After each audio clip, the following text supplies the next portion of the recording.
जय माता दी। सदगुरु स्टेट कंसल्टेंट के यूट्यूब चैनल में आपका स्वागत है। मैं राजेश कोहली आज आपके लिए लेके आया हूँ एक इंफॉर्मेटिव वीडियो जो कि मुंबई में विदाउट ओसी की जो बिल्डिंगें हैं उनको नियमित करने के लिए। तो जैसा कि मैंने आपको बोला कि जानकारी तो मैक्सिमम लोगों को हो जाती है, पर जैसे कि हमारा युवा वर्ग है तो वो काम में इतना व्यस्त होता है कि उसको मतलब जानकारी कभी कभी नहीं भी मालूम पड़ पाती। तो ये मैं अपने चैनल के माध्यम से कोशिश करता हूँ कि जो मेरे ऐसे व्यूअर्स हैं जो कि नियमित देखते हैं तो उनको मैं अपडेट रख सकूँ। तो 12 सितंबर के नव भारत के अंदर जो मुंबई नव भारत प्लस का एडिशन है उसके अंदर ये जानकारी दी गई है कि 25,000 से ज्यादा अधिक गैर ओसी इमारतें होंगी नियमित।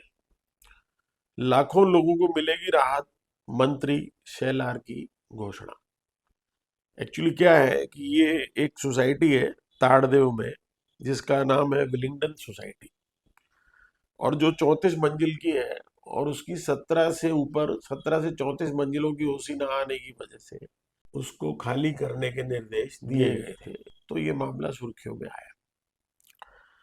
तो अपने मुख्यमंत्री जी माननीय श्री देवेंद्र फडणवीस जी, भाजपा के मुंबई अध्यक्ष अमित साटम जी और अपने पूर्व सांसद गोपाल शेट्टी जी, तो ये सभी लोग इस बारे में इन लोगों ने मिलके एक समिति का गठन किया जिसमें ओसी इमारतों के फ्लैट धारकों की तकलीफ को देखते हुए उत्तर मुंबई के पूर्व सांसद गोपाल शेट्टी के नेतृत्व में एक 4 सदस्यीय अध्ययन समिति नियुक्त गठित की है।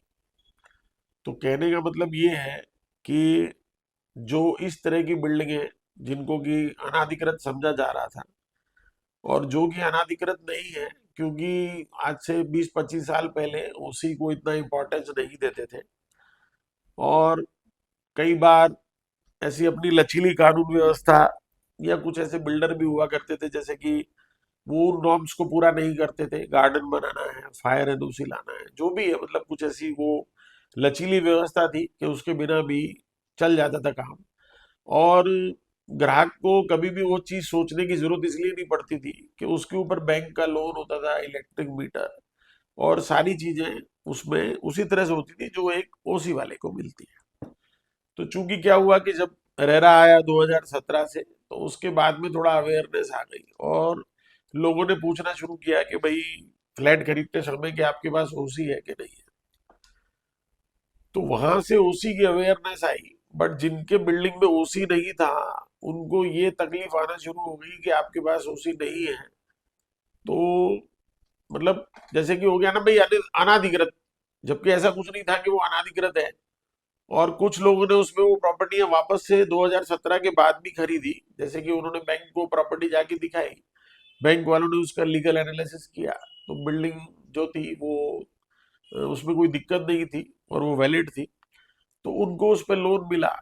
बट वो एक थोड़ा सा एक ग्लिच रहता है कि भाई नॉन ओसी वाली थोड़ा कम में खरीदी गई है तो कल को नॉन ओसी वाली थोड़ा कम में ही बिकेगी।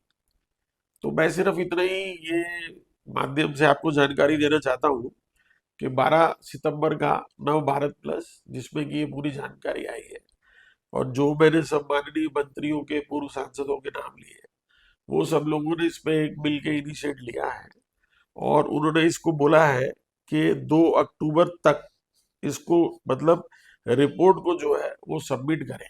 समझे ना? तो जो समिति उन्होंने बनाई गई है वो 2 अक्टूबर के बाद ये मतलब इस नीति के तहत क्या घोषणा की जाएगी ये अपने को 2 अक्टूबर के बाद में मालूम पड़ेगा।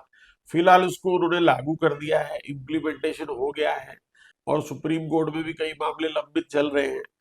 तो वो भी मतलब अभी जैसे उनको भी घबराने की जरूरत नहीं है, उन पे भी जो आदेश आएगा वो भी ये सब जो माननीय व्यक्ति हैं ये पब्लिक को तकलीफ में नहीं आने देंगे। तो प्लीज आप इसको पढ़िएगा, देखिएगा। तो ये जानकारी मैंने सिर्फ इसलिए दी है आपको कि भाई जो अपना युवा वर्ग है, जैसे मैंने पहले भी बोला, कई लोग जो न्यूज़पेपर नहीं पढ़ पाते हैं या जिन पे वर्कलोड इतना है जो नहीं ध्यान दे पाते हैं और उनको ये प्रॉब्लम बहुत मेजर होती है। तो मुझे भी कई फोन आते रहते हैं कि सर आप बताइए ना, ये प्रॉपर्टीज में ओसी नहीं है तो क्या हम खरीदें या नहीं खरीदें।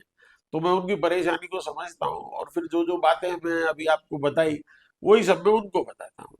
तो प्लीज आप ऐसी जानकारी के लिए मेरे चैनल को लाइक करें, सब्सक्राइब करें और शेयर करें, जिससे कि मैं समय समय पर ऐसी जानकारी देता रहूं और लोगों को जो एक असुविधा है, जो वो कहीं सोच रहे हैं कहीं कुछ हो सकता है, तो वो अगर नहीं पढ़ पा रहे हैं तो मैं वो माध्यम से अपने यूट्यूब चैनल के, चूंकि काफी व्यूअर्स मेरे साथ जुड़ चुके हैं और कईयों ने मेरे चैनल को सब्सक्राइब भी कर दिया है, तो उनको मुझसे ये एक उम्मीद होती है कि भाई जो भी प्रॉपर्टी के बारे में कुछ ऐसी अपडेट्स आएंगी तो राजेश भाई अपने चैनल के माध्यम से हमको जरूर देंगे। सो प्लीज आप इसको एक इंफॉर्मेटिव वीडियो समझिए और चिंता नहीं कीजिए। ऐसा अपने जो मतलब मंत्री लोग हैं, अपने जो इस तरह के समाज सेवी लोग भी हैं, सांसद लोग भी हैं, वो अपने ऊपर ऐसी कोई तकलीफ नहीं आने देंगे। सो वापस से एक बार राजेश कोहली सदगुरु स्टेट कंसल्टेंट के यूट्यूब चैनल में आपका स्वागत है। धन्यवाद।